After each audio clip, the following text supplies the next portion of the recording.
Alrighty, welcome to College Coffee Talk. This is Andy Lockwood, and I'm doing a little bit of an experiment. So, over the last couple of years, we have gotten so many questions from all the live workshops and webinars and other types of presentations and emails and things that we do. And frankly, I realized that Pearl and I just haven't done the best job at answering all those questions. So what I have committed to doing as an experiment is to come out every day, Monday through Friday, barring any type of conflict, and doing a 3 to 5 minute video that answers each of these questions until I run out. So maybe you'll have some questions. Maybe I'll answer one of your actual questions, or maybe you have some. So please like and comment if you have a question. Please share this just to pass around, because I'm sure you know other parents who have these questions. So I'm answering a question today. Yesterday I did an admissions question. I'm sorry. Financial aid question. You can scroll down, I guess, and take a look at that one. Today's question comes from Michelle O'Brien, and this was originally asked in August.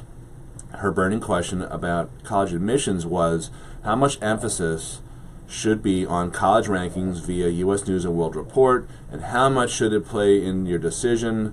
The burning question. Let's say you receive your BS or MS in health sciences. Does the prospective employer really care, capitalized, what college you received it from, and how to pick colleges with the best career placement programs? Thank you. Okay. A lot of meat on that bone right there. So I think, I would never tell anyone just blow off the rankings in U.S. News and World Report, because they matter somewhat to some people. It really depends on, I guess, what careers you're going into, which is the big part of Michelle's question there.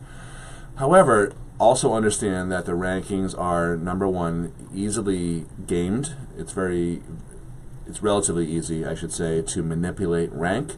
And if you want the deep and dirty on that, you can Google an article about Northeastern University, which rose, like many colleges, rose from being just sort of a regular school to a national power, ranked 46 or 48 or something in the country.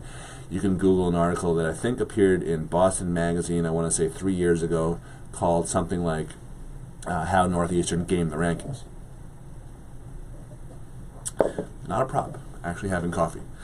So the other thing to understand about rankings is they factor in a lot of things, but they don't factor in quality of teaching. So if you were to look at U.S. News and World Report and look at how they determine rank, you won't see anything about that. So don't blow them off, but don't think that they're just purely dispositive. They don't prove everything. They're not the be-all and end-all. In terms of the Career Center question, what I think is really important is to do your due diligence. Yes, you can look at, I think Forbes does a ranking of college ROI. I think also, what's that website? Career Builder, I think, also has something about colleges and return on investment. But there's no substitute for getting your butt into the actual Career Center, making an appointment. And by the way, you will hardly ever be able to do this on a college tour. It's not necessarily part of the typical stuff that people see on a tour, when they're looking at the new dorms or the new Chick-fil-A or Starbucks that were built and all that.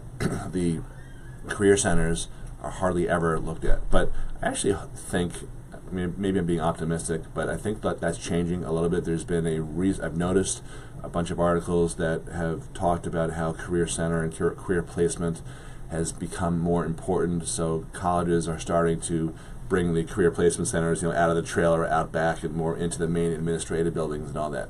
Anyway, I would go into the career centers and get a good feel, make an appointment, get a good feel for the support that they offer. There's a whole bunch of questions that I think you should be asking them, including, tell me what support you offer. Do you help with prepping for interviews? Do you help with resume preparation? Do you help connect people with alumni for internships? Because frankly, where you intern is probably as important as where you go to college. 50% of the people who are hired each year come from the company's own internship pools. So it's really, really important. And by the time you're a junior, the internship that you have should be at a company that you're hoping to get a job at. So what that means is that you've got to sort of stack your internship. So after your freshman year, do an internship somewhere with the understanding that that'll lead to a better internship in your sophomore year, which again will then stack up to your junior year. So that's really important. Find out what companies recruit on campus. find out, ask questions like, well, who are the kids, I'm thinking about majoring in, X, I don't know, business. Who are the kids who did the best in terms of getting job offers last year and 2 years ago? And what can I do to model that behavior? Who are the kids who did not do so well, and how can I avoid that? So there's a lot of stuff you can find out, but you've got to hit the ground, do your due diligence, show up, and ask these questions. Last point before we wrap up today, it's much better if your kid asks these questions, not mom or dad. I think that's self-explanatory, but hopefully you're not that point does not get lost on you. All right, so thanks a lot for watching. Please share this with other parents that you think could benefit from this. Please like and comment. And I'm committing to do these until I run out of questions, and it looks like I have a few years left here. So thanks a lot for watching. I'm Andy Lockwood. Talk to you soon. Bye-bye.